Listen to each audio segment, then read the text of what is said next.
إن الله وملائكته يصلون على النبي يا أيها الذين آمنوا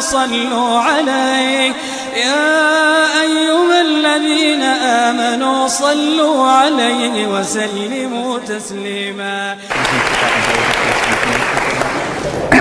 Well, good evening, everyone. Thank you for having me. I hope everyone can hear me. How to respond to a lot of this. First of all, on the bar, you said you admitted yourself that the bar had been set quite high. I would suggest, though, that the burden of proof is on the proposer rather than on us. It quite clearly says Islam is a religion of peace. I suggest you prove it. We've also been told here tonight when we opened that this debate must take place in the real world. Well, absolutely, yes, it must. It must take place in the real world. And I will describe what Islam is doing in the real world. We can sit and we can debate theocracy day in, day out. We will never agree. We can debate, is there a God, isn't there a God, is the Quran real, isn't it? None of it actually matters. What matters is what happens in the real world, as my opponent quite rightly said. My side of the argument is regularly told that we've heard it again tonight, we were described somewhat as hate. We were told that we are demonizing Islam, whipping up fear of Islam. Not the first time I've been accused of this, probably won't be the last. But let me just say, and let's take this into the real world as we've been advised to do. Let me tell you what actually whips up fears of Islam. We take it from the top. 9/11, the London Underground bombings, Madrid, Mumbai, Mali, Bali, northern Nigeria, Sudan, Afghanistan, Saudi Arabia, Iran, Yemen, Pakistan, death for apostasy, death for blasphemy, death for adultery, death for homosexuality, gender segregation, gender discrimination, unequal testimony between men and women in legal proceedings, child marriage, amputations, beheadings, imprisonment for being raped, anti-Semitism, burqas, execution, as I've said, for this, that and the other, the slaughter of Theo van Gogh on the streets of Amsterdam, death threats on the streets of London, butcher those who insult Islam, Muslim patrols in East London telling people they are entering Sharia control zones, polygamous marriages, marriage not requiring the consent of the bride.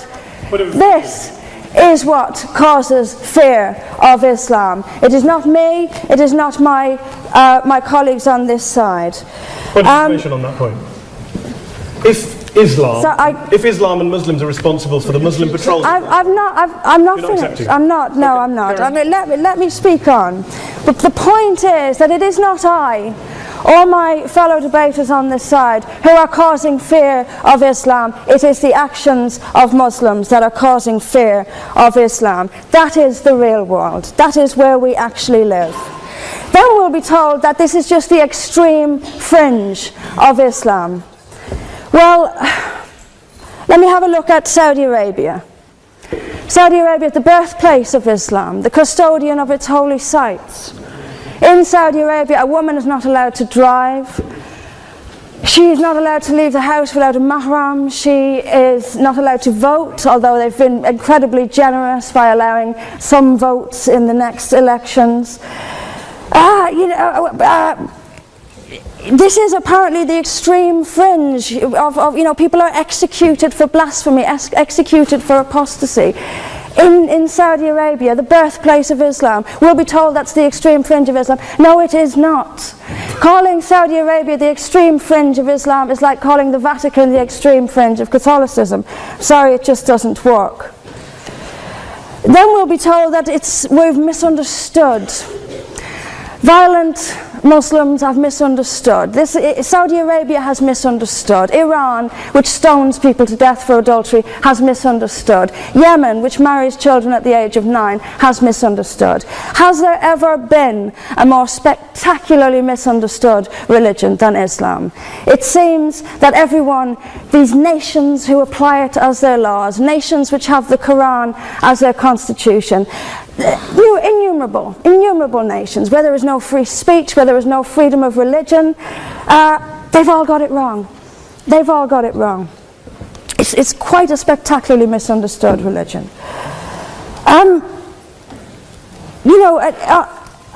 There's just so much. I'm constantly told as well that I need to respect Islam. I'm never quite given a good enough reason why. I am under no greater obligation to respect Islam than I am any other beliefs. I'm under no more obligation to respect a woman oppressed in the name of Islam than if she is oppressed by the BNP or anyone else. I am under no obligation to make compromises with an ideology I simply don't see as peaceful. Why don't I see it as peaceful? Because of the evidence. If I look around the world and I see the countries where Islam calls the shots, all I see is brutality and violence imposed by the state. We were told that peace is not just the absence of violence but the presence of justice. Absolutely. I do not see how in a nation where, as the only woman here, I have some particular issues with the way women are treated in Islamic states. Now you can argue that they've got it wrong. Tell them that, because they seem to think that's what it is. Yes, I mean, there's so much to say about it, but is there a peaceful Islam? Yes, there is. It's in the hearts of peaceful Muslims. Unfortunately, though, there's also a rather more objective Islam, and peaceful Muslims have to do some really rather creative interpretation, like the command to beat her. I've seen Muslim women. I didn't stand up for you. You're allowed to. Well, I didn't. So if you could just have it. But I knew this would happen. I knew this would happen, by the way. I knew this would happen. What I'm saying is completely controversial and will be booed and shouted down, and I have no doubt my colleagues the same. I knew this would happen. You say anything negative, you'll get the boos. I'm actually going to leave it there. But I will finish just by saying this. There are hundreds of millions of peaceful Muslims. That is a fact. But that does not mean that Islam itself is peaceful. Peaceful Muslims interpret verses of the Quran so almost beyond recognition. It's reinterpreted, like the command to beat her. It's there in the Quran, and I've seen Muslim women try to dance around it. They put words in there that simply aren't there. That's what it says. It says beat her. And in the countries where the Quran calls the shots, that is exactly what they do. This is not peace. This is not justice. Islam is not a religion of peace, as the evidence shows us. Thank you. Thank you very much, Mr. President. Ladies and gentlemen, good evening. Assalamu alaikum. Lovely to see you all here tonight. We are having a very entertaining night, are we not, with some very interesting things being said from the other side of the house tonight. Let me begin by saying, as a Muslim, as a representative of Islam, I would consider myself an ambassador for Islam, a believer in Islam, a follower of Islam and its Prophet. So in that capacity, let me begin by apologizing to Anne-Marie for the Bali bombings. I apologize for the role of my religion and me and my people, for the killing of Theo van Gogh, for 7/7. Yes, that was all of us. That was Islam, that was Muslims, that was the Quran. I mean, astonishing claims to make in the very first speech tonight, on a day like today, where the Conservative Prime Minister of the United Kingdom is having to come out and point out that these kind of views are anathema. And I believe you're trying to stand for the Labour Party to become an MP in Brighton.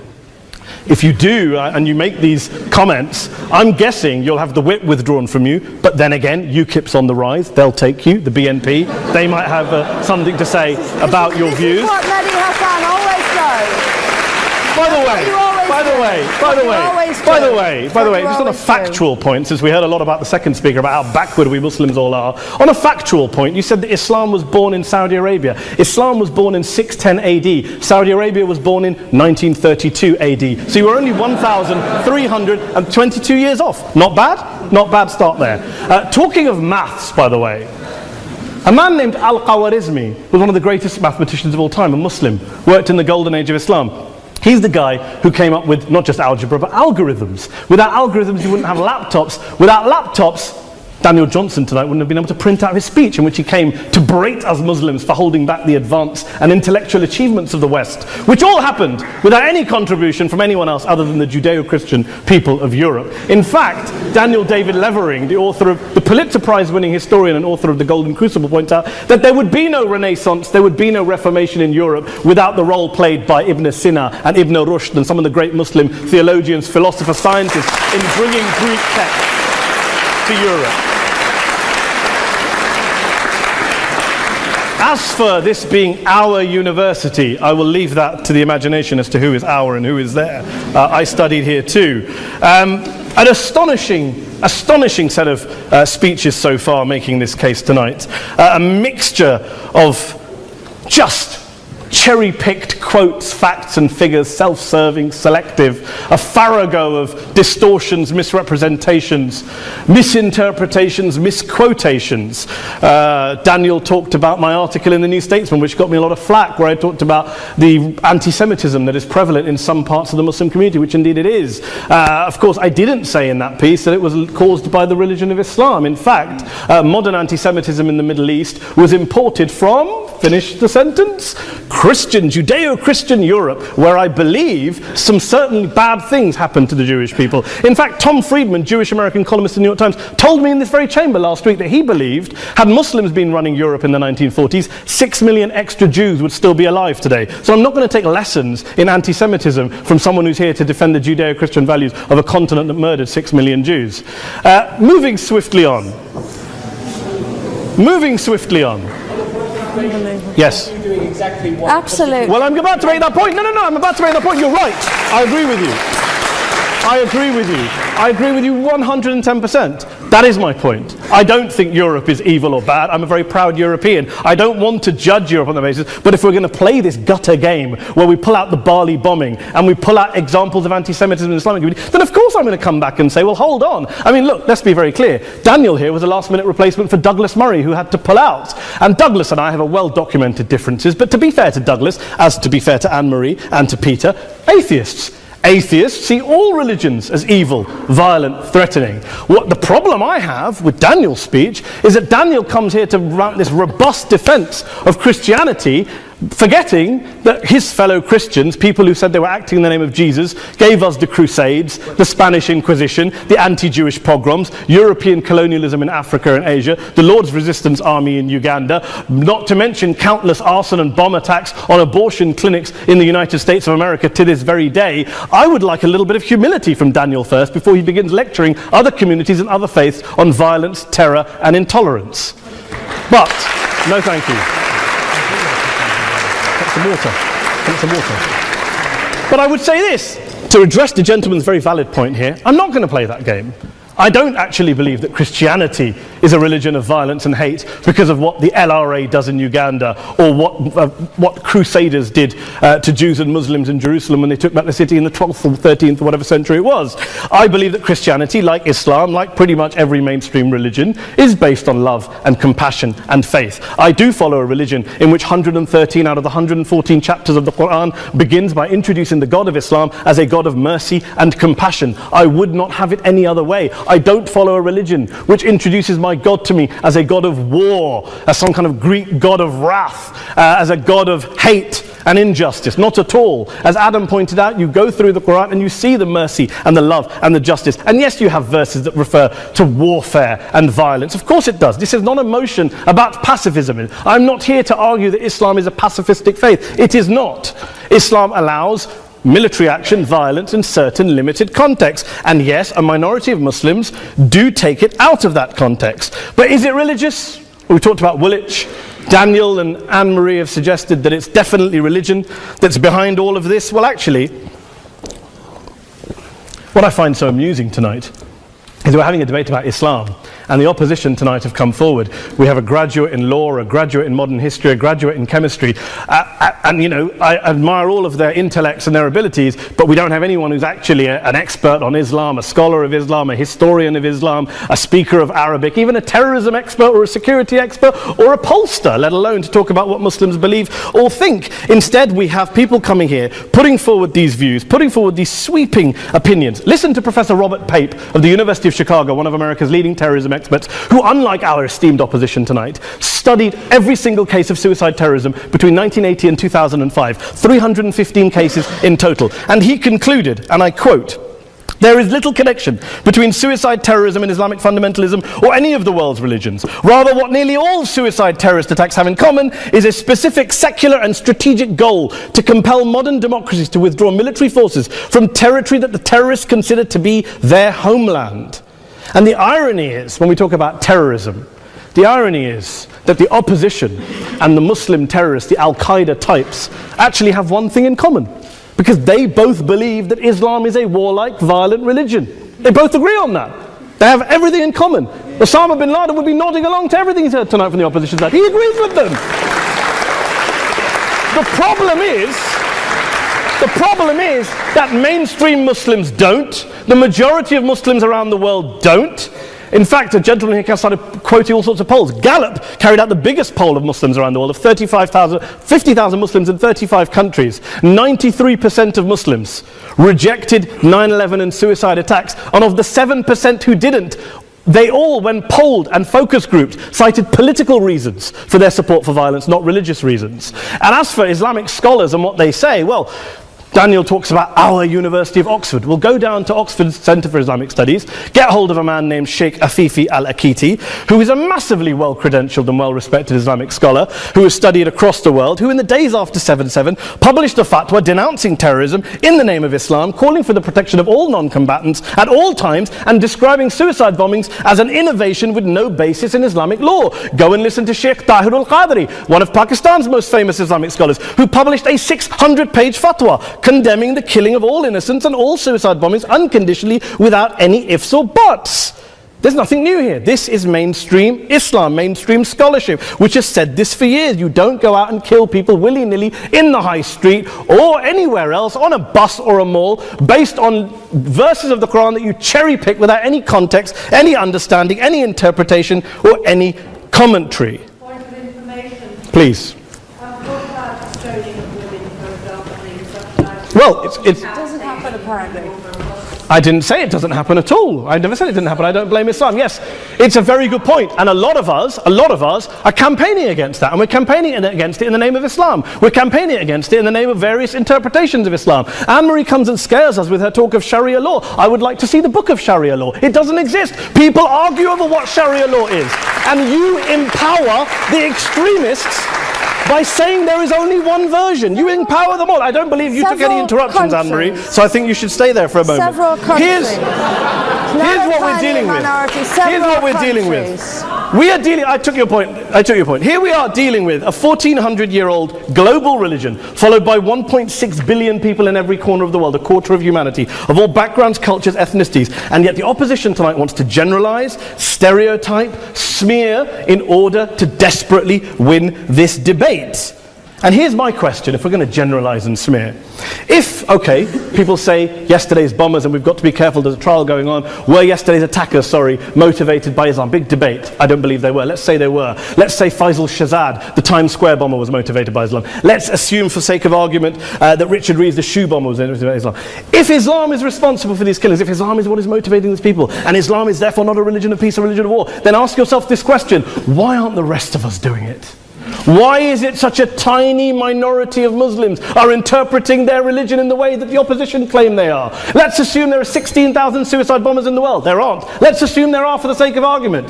That's 0.001% of the Muslim population globally. What about the other 99.99% of Muslims who the opposition tonight either ignore or smear? The reality is that the rest of us aren't blowing ourselves up tonight. The reality is that the opposition came here tonight not worried about the fact that me and Adam might pull open our jackets and blow ourselves up tonight because we're followers of a warlike warrior religion which wants to take over Europe and Daniel's university. The issue is this. The issue is this. Unless the opposition can tell us tonight, and Peter Atkins is here, one of our great atheist intellectuals, can tell us tonight, can answer this question tonight, why don't the vast majority of Muslims around the world behave as violently and aggressively as a tiny minority of politically motivated extremists? Then they might as well give up and stop pretending they have anything relevant to say about Islam or Muslims as a whole. Ladies and gentlemen, let me just say this to you. Think about what the opposite of this motion is.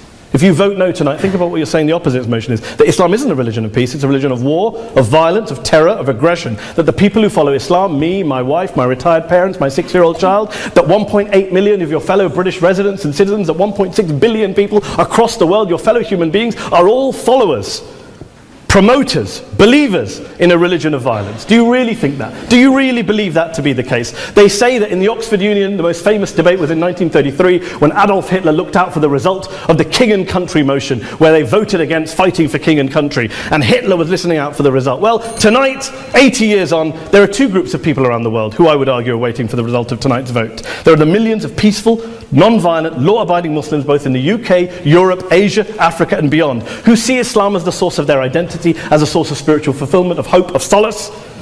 And there are the phobes, the haters, the bigots out there who want to push the clash of civilizations, who want to divide all of us into them and us and ours and their. Ladies and gentlemen, I urge you all not to fuel the arguments of the phobes and bigots. Don't legitimize their divisions. Don't legitimize their hate. Trust those Muslims who you know, who you've met, who you hear, who don't believe in violence, who do want you to hear the peaceful message of the Quran as they believe it to be taught to the majority of Muslims. The Islam of peace and compassion and mercy. The Islam of the Quran, not of Al-Qaeda. Ladies and gentlemen, I beg to propose this motion to the House. I urge you to vote yes tonight. Thank you very much for your time.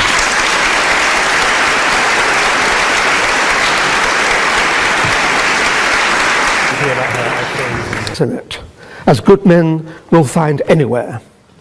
But we, through examples of the behavior that Islam inspires and often condones, and by seeking to show that Islam has an intrinsic fault, long for Islam 2.0. Islam 2.0, Islam's enlightenment, will have an emphasis on humanity, subtlety, harmony, and reason, and be virtuous. On that point, this evening, though, you are judging Islam 1.0, not Islam 2.0. By opposing the motion, you will be encouraging the emergence of what most of humanity really longs for, but for which does not yet exist. Please, for the sake of humanity, oppose.